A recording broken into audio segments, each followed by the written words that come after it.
સૌથી પહેલા ટુ બી ફ્રેન્ક કહું કે ધ્વનિશભાઈ સાથે મળ્યા ત્યારે ટોટલ બ્લેન્ક હતા કે અમને શું કરવું કઈ ખબર હતી નહીં, કારણ કે ઘર જોયું હતું એકદમ અલગ રીતનું હતું અને અમારી એક્સપેક્ટેશન પણ બહુ એવી હતી કે જયારે આટલું રૂપિયા ઇન્વેસ્ટ કરીને અમારું જયારે ઘર લઈ રહ્યા છે ત્યારે એવું થાય કે એને કઈ રીતના સારું બનાવવું અને કઈ રીતના બધાના ઘરના પરિવારના સદસ્યોને સેટિસ્ફેક્શન 110% મળે એ રીતના કઈ રીતના ડિઝાઇન કરવું એનો બહુ મોટો પ્રશ્ન અમારા બધાના મગજમાં હતો. એટલે મેં પપ્પાને બહુ જ ભાર દઈને કીધું કે આપણે ઘર બનાવવું છે ને તો એક આર્કિટેક્ટ તો ઓબ્વિયસલી રાખવો જ છે. એટલે પપ્પાને મેં કન્વિન્સ કર્યા અને આજે એવું લાગે છે કે 110% એ મારો જે અને અમારા બધા ફેમિલીનો એક સાથે વોઇસ હતો કે હવે રાખી લઈએ. પાર્થે મને કીધું કે આપણે ઇન્ટિરિયર રાખવાના છે તો પહેલી તો મારી ના હતી કે શું જરૂર છે, બધી કોસ્ટ ઊંચી આવશે અને આપણું બજેટ એના કરતા પણ વધી જશે. 1995માં મેં 3 લાખનો ફ્લેટ લીધો હતો અને 10 લાખ રિપેરિંગમાં મેં જાતે ઉભા રહીને કામ કરાવ્યું તો મને 13 લાખમાં ફર્સ્ટ ક્લાસ થયું હતું, પણ આવું કામ નહોતું મળ્યું. અમને જે ડિઝાઇન કરી એમના જે કારીગરોએ કામ કર્યું એ દિલથી કામ કર્યું અને અમારો જે આ ફ્લેટ હતો એની આખી રોનક જ બદલાઈ ગઈ છે. એટલે હવે મને થયું કે એને જે કામ કર્યું મારા દીકરાએ એ બહુ પ્રોપર કર્યું. નહીં તો હું તો એમને મારી જાતે જ બનાવવાનો હતો. હું રિટાયર્ડ માણસ છું તો બધાની મેથી મારો. અમે જયારે ફર્સ્ટ ટાઈમ ધ્વનિશભાઈને મળ્યા તો ત્યારે એવું થયું કે ધ્વનિશભાઈને રાખવાની ક્યાં જરૂર છે. ઇન્સ્ટામાં તો હું દરરોજ કેટલી રીલ્સ જોઉં છું, આપણે જાતે આઈડિયાઝ લઈ લઈશું, જાતે કરી લઈશું, તેટલો બી ખર્ચો બચી જાય અને થોડું બજેટમાં મારું કામ થઈ જાય. પણ પછી જયારે ધ્વનિશભાઈને અમારા ક્વેશ્ચન્સ કીધા કે અમને આટલા સ્ટોરેજ જોઈએ, આવું ડિઝાઇન જોઈએ, બેડરૂમ આ રીતનો જોઈએ, કિચન એકદમ જૂનું હતું તો ગમે એવું જ નહોતું. એમ થયું કે થોડું કિચન બી મોડર્ન કરવું છે. પછી એક નાના નાના ક્વેશ્ચન્સ હતા એ ધ્વનિશભાઈને પૂછ્યા કે આ કઈ રીતે કરી શકે, આ કઈ રીતે કરી શકે. પછી અમને એવું થયું કે આટલા બધા આઈડિયાઝ તો અમને ઇન્સ્ટાગ્રામ પર બી નહીં મળે, કદાચ મળશે થોડું ઘણું પણ આટલા તો નહીં જ મળે. એટલે પછી હવે ધ્વનિશભાઈ એને આગળ નથી વધવું અને પછી આજની તારીખમાં અમે નાનું કામ બી કંઈ બી નાનું વોલ ક્લોક લાવી કે કંઈ પણ હોય તો ધ્વનિશભાઈ પૂછ્યા વિના અમે આગળ નથી વધતા. તમારો એ રૂમ બહુ કોમ્પેક્ટ હતો અને બહુ એટલે સિચ્યુએશન બહુ ખ્યાલ આવતી નથી કે કઈ રીતના બધી જ અમારી જરૂરિયાતને રૂમની અંદર ડિઝાઇન કરી શકીએ. અને એના માટે બહુ મથામણ ચાલી કે મારું સ્ટડી ટેબલ પણ જોઈએ, નિધિનું ડ્રેસિંગ ટેબલ પણ જોઈએ અને હવે બંને કરવું હોય તો સાઇડ ટેબલની જગ્યા ના મળે તો સાઇડ ટેબલ કઈ રીતના કરવું. હવે કોઈ બી વારંવાર આપણે કપડાને ફોલ્ડ કરી ના શકીએ અને હેંગિંગ કરવા માટેનું એક પ્રોપર જગ્યા બી જોઈએ અને એવી જગ્યા જોઈએ કે જે બધાને દેખાય બી નહીં.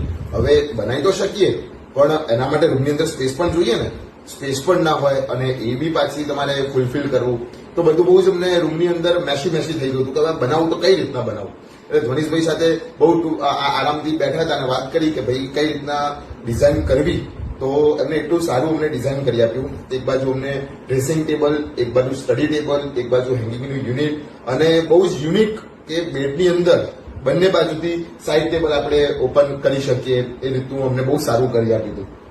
ઘરની અંદર આમ એવું હતું કે 8 થી 10 લાખની અંદર આપણે આખું ફર્નિચરનું ઘર બનાવવું છે, પરંતુ એક સ્ટાર્ટિંગ કોસ્ટ આપણે ચાલુ કરીએ તો એવું કહેવાય ને કે ભાઈ આપણે 5 લાખ પકડીશું તો 10 લાખ અટકશે. એટલે અમે ઘરના બધા જ આમ 5-6 લાખની આસપાસનું ધાર્યું હતું કે આપણે એટલું કરીશું તો આપણું 8-10 સુધી આપણે અટકી શકીશું. પણ પછી ફાઇનલી ધ્વનિશભાઈની સાથે વાત થઈ ત્યારે અમારી જોડે ચોઇસ પણ બહુ બધી હતી કે આ છે, આ વ્યક્તિ છે, આ પણ તમને ગાઈડન્સ કરી આપશે. પણ હા, એક બહુ ટુ બી ફ્રેન્ક કહું કે અમને સ્ટ્રેટ ફોરવર્ડની અંદર કટ ટુ કટ એકદમ ક્લિયર કટ રીતે બજેટનું ટ્રાન્સપરન્સી સાથે ધ્વનિશભાઈએ સમજાવી આપું કે તમારે આ વસ્તુ કરાવવાની જરૂર છે, આ વસ્તુ કરાવવાની જરૂર નથી, જેથી તમે તમારા બજેટની અંદર તમારું ઘર કરી શકશો. જે અમને બહુ જ ઇમ્પ્રેસિવ લાગ્યું. બીજા કહેતા હતા પણ ક્લેરિટી નથી આવતી અને ક્લેરિટી બહુ ઇમ્પોર્ટન્ટ હોય છે કોઈ બી વર્કની અંદર. તો હવે કઈ વસ્તુ કોની જોડેથી લેવી, કયા વેન્ડર જોડેથી લેવી અને વેન્ડર પ્રોપર રેટમાં આપણને આપી રહ્યો છે કે નથી આપી રહ્યો એ બી બહુ ઇમ્પોર્ટન્ટ હોય છે. તો એની અંદર પણ એમનું ગાઈડન્સ બહુ પ્રોપરલી હતું કે આ વેન્ડર બરાબર છે, આ વેન્ડર નથી બરાબર, આની જોડે લેવાય, આની જોડે ન લેવાય, કે જેને કારણે અમારું મટીરિયલની કારણે પણ બહુ બજેટની અંદર અમારું આખું ઘર બન્યું. અને અધરવાઇઝ એ રીતના જોવા જઈએ કે અમે રાખ્યા તો એવું કહી શકાય કે બીજા એક્સ્ટ્રા અલગથી જે કોસ્ટ થવાની હતી એ ઘટી ગઈ અને એ ઘટી અને એડિશનની અંદર કે જે અમે નતું ધાર્યું એવું સારામાં સારું અમારા બજેટની અંદર ઘર બન્યું. અને ફાઇનલી જોવા માટે જઈએ તો 10 લાખનું મારું બહુ સ્ટાર્ટિંગમાં બજેટ હતું, એનાથી થોડુંક વધ્યું 12.5 લાખની અંદર અમારું આખું ઘર બન્યું. પરંતુ તમને ટુ બી ફ્રેન્ક કહું કે અમારા ઘરની અંદર જેટલા પણ આવે છે એ બધા જ એવું કહી શકે છે કે એમને પૂછીએ કે કેટલામાં બન્યું હશે નોર્મલ ટોકની અંદર, એ લોકો કહેતા હોય છે કે અંદાજે 15 લાખની ઉપર, એટલે 16 લાખ કે 17 લાખ, 16.5 લાખ 17 લાખની અંદર બન્યું હશે, એવો લોકોનો એક્સપિરિયન્સ, લોકોનો અનુભવ એવો હોય છે.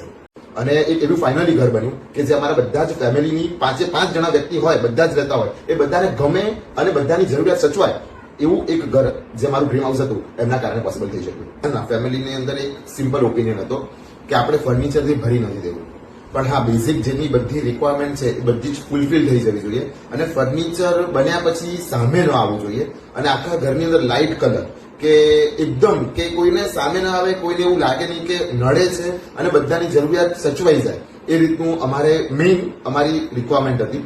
અને જે રિક્વાયરમેન્ટની અંદર અમારે કઈ રીતના આગળ વધવું એનું અમને ટોટલી ગાઈડન્સ, અને કલર કોમ્બિનેશનથી લઈને ફર્નિચર કઈ રીતના બનાવવું અને કોમ્પેક્ટ રીતે કઈ રીતના સારી રીતે બનાવી ડિઝાઇન કરી શકાય, એ અમારી બધી રિક્વાયરમેન્ટ હતી. કે જે ધ્વનિશભાઈએ અમને બહુ સારામાં સારી રીતે ડિઝાઇન કરીને, એક વખત નહીં મલ્ટી ટાઈમ્સ, કે આ નથી ગમ્યું તો આ ઓપ્શન છે, આ ઓપ્શન છે, એવી રીતના વેરિયસ ઓપ્શન પણ અમને આપ્યા કે જેના કારણે અમને ચોઇસ કરવામાં પણ બહુ સારું રહ્યું. અને એક એવું ફાઇનલી ઘર બન્યું કે જે અમારા બધા જ ફેમિલીની 5 જણા વ્યક્તિ હોય, બધા જ રહેતા હોય, એ બધાને ગમે અને બધાની જરૂરિયાત સચવાય એવું એક ઘર જે મારું ડ્રીમ હાઉસ હતું એમના કારણે પોસિબલ થઈ શક્યું.